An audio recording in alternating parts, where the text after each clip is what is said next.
ikaze makuru ku buryo burambuye n'amakuru mugiye kugezwaho nanjye Hitayezu Clement. Amakuru akaba ahagarariwe na Mbonimpa Nepomuscene. Tubahaye ikaze. Amakuru yacu aribanda kuri izi ngingo z'ingenzi zikurikira.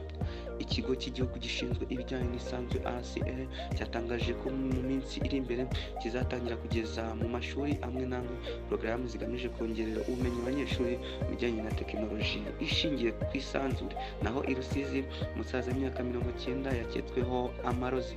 Rubavu ho haravugwa akajagari mu myubakire kuba intandaro yo gusezera kwa bamwe mu bayobozi. Hanze y'u Rwanda turaza kubabwira ko ubuyobozi bw'umujyi wa Goma bwagaragaje abantu 10 bakekwaho ubujura butandukanye, muri bo harimo abasirikare ba FARDC. Perezida Joe Biden we yagaragaje ko ashyigikiye ko umutekano wa Trump wakazwa.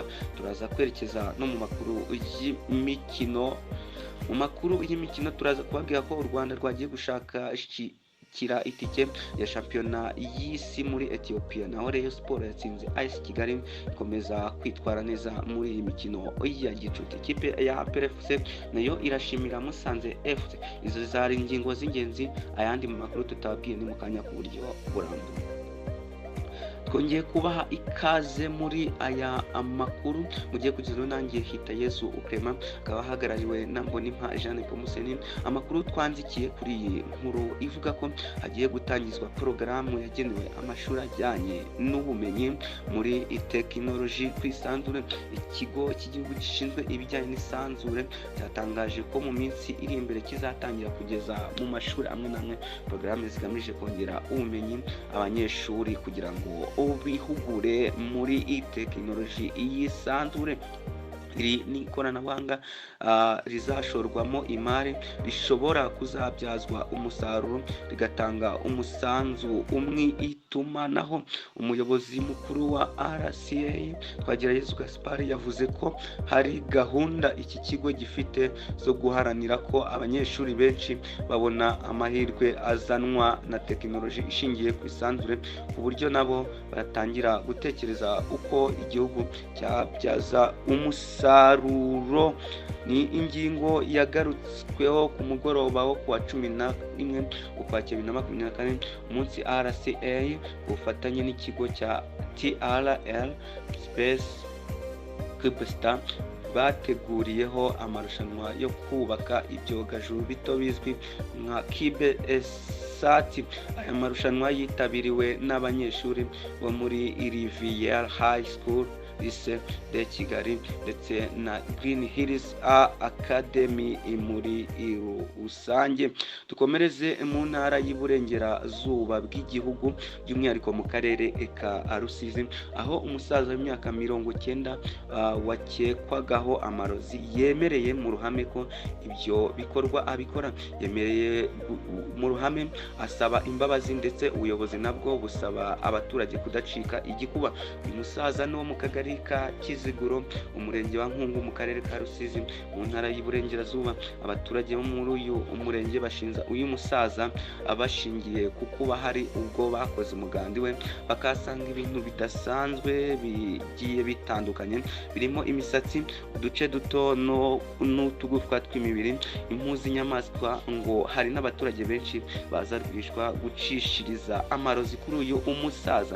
Ubwo kuri uyu wa kabiri tariki ya 8 Ukwakira 2024 yari mu nteko y'abaturage, yemereye mu ruhame ko ibyo bamuvugaho abikora, asaba imbabazi ko agiye kubireka.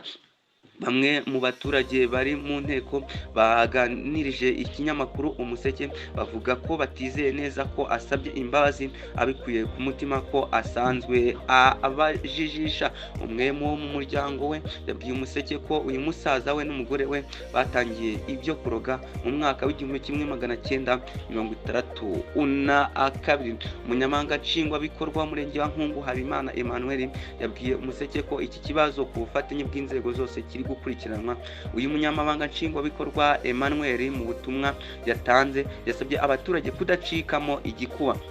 Umurenge wa Nkungu ni umwe mu mirenge 18 y'akarere ka Rusizi. Abawutuye ni umubare munini, bakora ubuhinzi n'ubworozi. Amakuru yacu tukiri muri iyi ntara y'Iburengerazuba, reka twerekeze mu karere ka Rubavu, ahavugwa akajagari mu myubakire kavugwamo kuba intandaro yo gusezera kwa bamwe mu bayobozi. Ku itariki ya 8 Ukwakira 2024, wari umunyamabanga nshingwabikorwa w'umurenge wa Nyakiriba Uwimana Vedaste yanditse asezera ku mirimo yari amazeho imyaka 7, avuga ko impamvu asezeye ari ukubera ko agiye kwiga kandi ko bitabangikanywa n'inshingano yari afite. Uyu muyobozi yari aherutse kugaragariza abaturage asenyera abaturage bubatse mu kajagari, ndetse mu mashusho yagiye hanze amugaragaza abaturage bashaka kumugirira nabi kubera umujinya bari bafite. Bamwe bakavuga ko bari bubatse ahari amafaranga bahaye uno umuyobozi. Nubwo mu ibaruwa Uwimana yanditse avuga ko asezeye ashaka kujya kwiga ndetse akemerera itangazamakuru ko ibyo yanditse ari ukuri, benshi babonye amashusho asenyera umuturage bavuga ko bishobora kuba ariyo ntandaro muri rusange. Amakuru yacu reka tuyakomereze hanze y'u Rwanda. Hanze y'u Rwanda nta kindi gikomeje kuhavuga.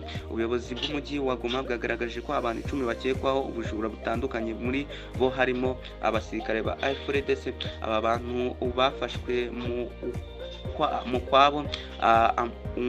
kwabo umaze icyumweru wiswe gushyiraho bariyeri ya road block. Mu bafashwe harimo abasirikare ba Congo FARDC, abasivile bitwaza intwaro zicira umuriro, abashimuta abantu n'abandi batandukanye. Komiseri wa polisi Kapenda Commando Faustin, umuyobozi w'umujyi wa Goma, yavuze ko hafashwe intwaro zirimo iyitwa PKM, imbunda nazo nyinshi zuzuye amasasu. Tariki ya 4 Ukwakira 2024, umuryango Wema ukorera Igoma ukaba uharanira uburenganzira bw'abagore wagaragaje ko mu bikorwa by'ubujura bigera kuri 20 byahitanye abantu 11. Uyu muryango uvuga ko ukwezi kwa 9 kwabayemo ubwicanyi kuruta ukwezi kwa 8. Naho perezida wa Leta Zunze Ubumwe za Amerika Joe Biden yagaragaje ko ashyigikiye ko umutekano wa Donald Trump wifuza kuba umukuru w'igihugu wakazwa, nyuma yaho abagizi ba nabi bagaragaje kumwica bakabigerageza inshuro nyinshi. Umusore w'imyaka 20 y'amavuko witwa Thomas Matthew Clark yarashe Trump amukomeretsa ugutwi muri Nyakanga nk'uko bivugwa 2024, ubwo yari mu bikorwa byo kwiyamamaza muri leta ya Pennsylvania. Muri Nzeri 2024 nabwo Ryan Wesley yagerageje kwegera ikibuga cya golf yiherereye muri leta hariya muri Amerika afite imbunda, gusa ntiyabasha kumurasa nyuma yo kuvumburwa mu munota wa nyuma. Tugerekeze no mu makuru y'imikino tugezwaho na Mbonimpa Jean Nepomuscene. Mbonimpa Jean Nepomuscene, mu makuru y'imikino hakomeje kuvuga iki? Urakoze cyane Clement kuma umwanya muri studio ngo bageze amakuru y'imikino agezwe akanya cyangwa se amakuru ari kugenda avugwa hirya no hino. Reka amakuru yaduhere mu ikipe y'igihugu Amavubi yamaze kuba isesekara hano mu Rwanda kuri iki gitondo cyo ku itariki 13 z'ukwezi kwa 2024. Ni ikipe y'igihugu Amavubi kubutse mu gihugu cya Cote d'Ivoire, aho yari yakinye n'ikipe ya Benin no mukino ubanza mu mukino gushaka tike y'igikombe cy'Afrika. Ni ikipe y'igihugu yatsinzwe rero n'ikipe ya Benin mu mukino ubanza, ikaba yaratsinzwe ibitego bigeze kuri 3 byose ku busa. Ni ikipe y'igihugu itaritwaye neza habe na gato hariya mu gihugu cya Cote d'Ivoire ubwo yakinaga na Benin. Yageze rero hano mu Rwanda gutegura umukino wo kwishyura igomba kuba ikinamo n'ikipe ya Benin n'ubundi ku itariki 15 ni kuri stade Amahoro ku isaha y'isa 12 bagomba kuba bongera batana mu mitwe n'ikipe ya Benin. Rero ubwo no kwibaza niba ikipe y'Amavubi hari icyo igiye gukora muri iyi minsi ingahe ibura dore ko ari iminsi mike cyane igera kuri 2, ubwo tukareba ko yazabasha gutahana amanota 3 kuri stade Amahoro, dore ko ari stade ifata nk'imbehe yayo. Hanyuma rero amakuru reka tuyakomereze mu makipe cyangwa se mu makipe hano mu Rwanda, ni amakipe ari kugenda akora imikino cyangwa se akina imikino ya gicuti. Ikipe ya APR FC ejo ku isaha y'isa 9 nibwo yakinaga umukino wa gicuti n'ikipe ya Musanze FC, ari umukino yakiniye kuri stade Umuganda. Ni umukino rero baje kurangiza banganya ubusa ku busa, dore ko ari umukino utoroshye na gato. Ikipe ya APR rero yabinyujije ku rubuga rwayo rwa X ishimira ikipe ya Musanze FC, ishimira uburyo yakiriye neza cyane, ku buryo bavuga ko rwose byari bimeze neza cyane, nubwo itsinzi itabonetse ariko bamaze kureba cyangwa se barebye urwego rw'abakinnyi babo, ku buryo ariyo ntego bari bafite n'ubundi yari yabajyanye hariya muri Musanze, cyangwa se nicyo cyari cyatumye bategura uyu mukino. Imikino y'ishuti n'ubundi yakomeje, mu ikipe ya Rayon Sport yakinaga n'ikipe ya AS Kigali, baje kurangira ari igitego kimwe ku busa bw'ikipe ya Rayon Sport. Byari bifashe gute? AS Kigali yari yakinnye na Rayon Sport mu mukino wa gicuti. Ni umukino amakipe yombi yarafite gahunda yo kureba urwego rw'abakinnyi bayo, cyane ko bamwe bari gufasha amakipe y'ibihugu bakomokamo.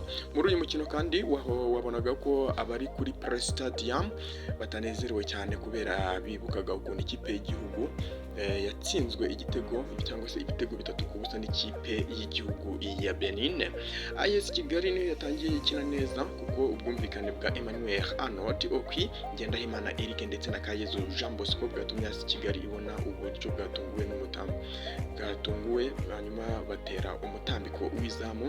Nubwo AS Kigali yatangiranye imbaraga zidasanzwe, ubwugarizi bwa Rayon Sport bwari buyobowe n'umunyasenegal Omar Nyingi bwagumye kuba maso hamwe n'umuzamu Nyiye. Nuko ikipe rero ya AS Kigali iza gukora ikosa cyane witwa Faringanye, n'ubundi uyu musore rwose ukomeye cyane w'ikipe ya Rayon Sport aza kuba abaruhamo igitego. Ikipe ya AS Kigali ikomeza kubura igitego, Rayon Sport yanyuzagamo ikataka binyujije mu mwanya wa Amar ndetse n'uwitwa Ada, cyangwa se mu mwanya wa Mari Adamu Bagayogo rero yakomeje kugenda ashyiramo imbaraga, ariko ntibyaza kumukundira ko nawe abona igitego. Ku munota 22 umwanya Mari Adamu Bagayogo yerekanye umupira imbere y'izamu rya AS Kigali, ntawuzi ibyo ari byo, nuko umupira ugarurwa n'umutambiko w'izamu. Abakunzi ba Rayon Sports bagarura akabaraga, batangira gushyigikira abakinnyi bayo. Ku munota 25 Rayon Sport yongeye kunyereza agapira mu rubuga rw'amahina rwa AS Kigali, nuko Serumogo Ari Omari atanga umupira kwa Faringanye ukomoka muri Senegal, aza kuba atsinda igitego kimwe rukumbi cyaranze uyu mukino, kikaba ari igitego n'ubundi cya Rayon Sport. Rayon Sport ikimara kubona igitego cya mbere, abakinnyi bayo bakomeje gukotsa igitutu izamu rya AS Kigali, ari nako abafana bayo bari kuri Kigali Press Stadium bayishyigikira mu mwihariko w'amashyi yabo. Kubura igitego cyo kwishyura ku ruhande rwa AS Kigali, kurata ibitego byinshi ku ruhande rwa Rayon Sport, nibyo byasoje igice cya mbere cyarangiye Rayon Sport ibonye igitego kimwe ku busa bwa AS Kigali. Mu gice cya kabiri Rayon Sport yagarutsukanye imbaraga zidasanzwe, itangira kotsa igitutu mu izamu rya AS Kigali, gusa igitego cya kabiri gituma ikomeza kubura. Amakipe yombi yagumye kugerageza amashoti ya kure cyane ndetse akomeye, ariko amahirwe yo kubona igitego cya mbere ku ruhande rwa AS Kigali biranga arabura, ari nako igitego cya kabiri muri Rayon Sport byari byanze. Ku munota wa 62 AS Kigali yabonye igitego cyatsinzwe na Okwi, gusa abasifuzi baracyanga bashimangira ko uyu rutahizamu ukomoka muri Uganda yaramaze kuba yararira. Abari kuri Kigali Press Stadium bagumye kuryoherwa n'ibirori bya Rayon Sports, kuko umunyasenegal Faringanye yari amaze gucecekesha abafana cyangwa se abakunzi b'ikipe ya AS Kigali, kuko yaramaze kuba agiterekamo rwose. Ku munota 75 Rayon Sport yahushije igitego kidahushwa, nyuma y'uko Faringanye yasigaranye n'umuzamu Adolphe akananirwa kumutsinda igitego. Umupira usibye kwa Fisto awuteye mu n'umutwe, izamurira rirangaye umupira ujya hanze y'izamu ku munota wa 90, iminota 90 isanzwe yarangiye bikiri igitego kimwe cya Rayon Sports ku busa bwa AS Kigali. Umusifuzi yongeraho iminota 5, ku munota wa 90 wongeye iminota ashize iminota 3 yabivuze Oze yatsinze igitego cya AS Kigali, ubwo cyari igitego cya kabiri n'ubundi umusifuzi aracyanga ku nshuro ya kabiri, ariko ntiyabyemeranyaho n'abari kuri Kigali Pele Stadium. Umukino warangiye AS Kigali ibuze igitego cyo kwishyura, nuko Rayon Sports yegukana intsinzi. Gutsinda uyu mukino byatumye abakunzi ba Rayon Sports babona ko ikipe yabo imeze neza cyane, ko mu minsi ishize bari baherutse kwisasira Mukura mu mukino wa gicuti, dore ko bari bayitsinze ibitego bigera kuri 2-1. Bigaragara ko rero ikipe ya Rayon Sports ikomeje kugenda yitwara neza cyane. Bavuga ko hari icyizere cyo gushobora n'ubundi gukomeza kwitwara neza muri iyi shampiyona, dore ko iri kwitegura umukino wayo ni ikipe ya APR FC. Bagomba kuba bacakirana kuri derby n'ubundi dusanzwe tumenyereye hano mu Rwanda ikomeye cyane, dore ko nubwo tutaramenya rero itariki neza kuko umukino ugombaga kuba ejo bundi, ariko baza kuba bawupostponinga cyangwa se barawucuma begeza imbere. Ubwo rero dutegereje yuko Ferwafa itangaza igihe ikipe ya APR ndetse n'ikipe ya Rayon Sports bazakinira. Ubwo ikiri kwibazwa ni ukuvuga ati se itariki izakomeza kuba iyo muri ku kwezi cyangwa bazashyira mu kundi kwezi gutaha. Ibyo nibyo tukiri kwibaza, ariko ubwo reka tubihanga amaso tuzabe tureba uko bizagenda. Ikindi rero wagenda umenya hano mu Rwanda, twerekeje muri volleyball mbere yuko twerekeza ku mugabane w'Uburayi. Ikipe ya Gisagara yaraye yerekanye abakinnyi izakoresha mu mwaka utaha w'imikino mu birori byasojwe n'abahanzi. Ikipe ya Gisagara Volleyball Club yakoze ibirori byo kwerekana abakinnyi izakoresha mu mwaka utaha w'imikino wa 2024-2025. Inakina umukino wa gicuti n'ikipe ya Polisi mu birori byasojwe n'abahanzi. N'ibirori byakozwe kuri uyu wa gatandatu tariki 12 Ukwakira 2024 bibera muri Gymnase ya Gisagara. Byatangijwe na MC ndetse na DJ basusurutsa abitabiriye biganjemo urubyiruko n'abandi baturuka mu karere ka Gisagara bakunda umukino wa volleyball. Nyuma yaho umuyobozi w'ikipe ya Gisagara Volleyball Club Tonsi Tadike yahamagaye abakinnyi bazakoreshwa mu mwaka utaha w'imikino berekwa abafana. Abo bakinnyi ni 15, bakaba bagizwe n'ubundi n'uwitwa Ngabo y'Intwari Cedric, Mugabo Thierry, Adamu, uwitwa Dudu Jibril, Mukirangabo Hahirwa Ivan, uwitwa Ngoboka Blaise, uwitwa Mucyo Antoine Luxine, Maringa Katabati, Rukundo Willy, Nziriyo Mandra, Ishimwe Ernest, Niyonkuru Jibril n'uwitwa Niyonkuru Gurwari, Are Ajet Orkutum, uwitwa Dushima Rukundo Pacifique, uwitwa Nirusha Steven ndetse n'uwitwa Isingizwe Sibo Saiva. Akaba ari umukinnyi wagizwe kapiteni, yitwa Niyonkuru Gurwari. Yerekanywe kandi umutoza mukuru ariwe Ivan Guma Lawrence, akaba yongerejwe n'uwitwa Ndahiro Joseph ndetse n'umuganga Mukiza Noel. Nyuma yo kwerekana abakinnyi hakinwe umukino wa gicuti hagati ya Gisagara Volleyball ndetse n'ikipe ya Police Volleyball Club. Akaba ari umukino waje kurangira n'ubundi amakipe yombi anganyije iseti 1-1. Ikipe ya Gisagara Volleyball Club ikomeje kugenda yitegura kugira ngo izabashe kugenda yitwara neza cyane. Twibira no ku mugabane w'Uburayi rero, mberekeze ku mugabane w'Uburayi, hano ku mugabane wa Afurika. Ubwo mu Rwanda nibyo byavugwaga. Umugabane w'Uburayi icyo wagenda umenya nuko umukinnyi w'ikipe ya Arsenal, umukinnyi ukomeye cyane ikipe ya Arsenal igenderaho, yitwa Bukayo Saka, yamaze kubakurwa mu ikipe y'igihugu. Uti byagenze gute? Umwongereza Bukayo Saka wamamaye mu ikipe ya Arsenal yavuye mu mukino wahuzaga Ubwongereza n'Ubugereki utarangiye bitewe n'imvune. Ubwo rero icyahise gikorwa nuko uyu musore rero yamaze kuba akurwa n'ubundi mu ikipe y'igihugu, dore ko ikipe y'igihugu iri no kwitegura gucakirana n'ikipe ya Finland kuri iki cyumweru. Ubwo Ubwongereza bwatsindwaga n'Ubugereki mu mikino ya UEFA Nations League, Bukayo Saka yavanywe mu kibuga mu gice cya kabiri asimbuzwe nyuma yo kuvunika mu kuguru kw'iburyo. Inkuru nyamukuru yakuwe cyangwa se tukesha BBC Sports, iki kinyamakuru cyatangaje ko atari Ubwongereza gusa buzahomba Bukayo Saka ku mukino wa Finland, ahubwo n'ikipe ya Arsenal akinira ishobora kuzagira imikino ikina itamufite. Mu mikino 10 Saka amaze gukina Arsenal muri uyu mwaka w'imikino amaze kuyitsindira ibitego 3, niwe uza ku mwanya wa mbere mu bamaze gutanga assist nyinshi zigera kuri 7 muri shampiyona y'uyu mwaka. Nyuma y'imikino y'amakipe y'ibihugu, Arsenal izakurikizaho ikipe ya Bournemouth ku itariki ya 19 Ukwakira. Bikaba biteganyijwe ko kuri uwo munsi ari umwe mu mikino Arsenal ishobora gukina idafite Bukayo Saka. Nubwo Bukayo Saka yakuwe mu mubare w'abakinnyi bitegura gucakirana na Finland, Ubwongereza bwamaze kugarura abakinnyi nka Harry Kane ndetse n'uwitwa Jack Grealish batakinnye umukino w'Ubugereki kubera imvune, ariko kuri uyu wa gatandatu bakaba bagarutse mu myitozo. Ubwongereza bufite amanota 6/9 mu mikino ya UEFA Nations League muri B mu itsinda rya kabiri. Mu mikino 3 bumaze gukina batsinze 2 gutsindwa 2. N'ayo makuru rero yari kugenda avugwa Clement.